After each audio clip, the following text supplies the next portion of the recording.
sa tanan na kaon tanan niyo. Itong pagkaon kay kuan sinabawang noodles. Na. Panihapon.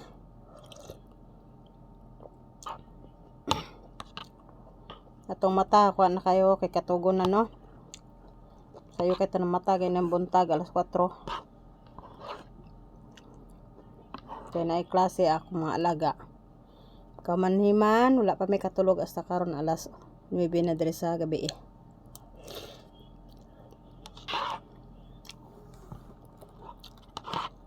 Lay pahuway. Basta na kay alagang gamay, di ka pahuway.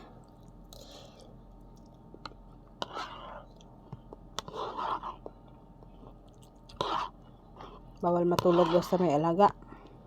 Kaya si Grumble. Ito na.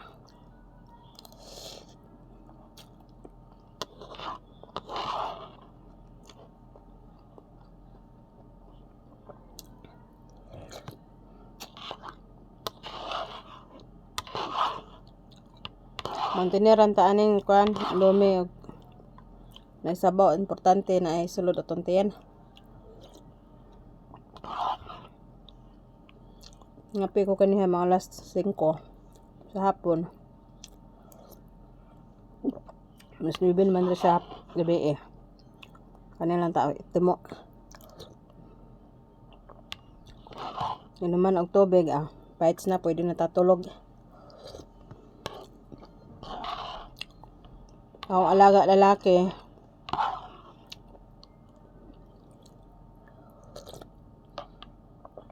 mahadlok sa iyang kwarto matulog. Hindi mo ako pang gipikpikan.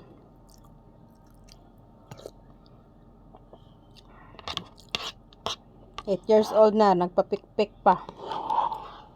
Kaya duka-duka man ko sa kwarto, sa higdaanan. Dingnan ko niya nga.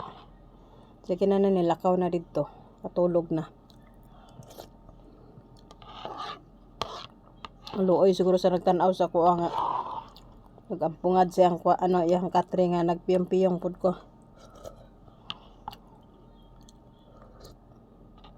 Ako mga alaga bisa maldito pero napod sila yung huna-huna ba.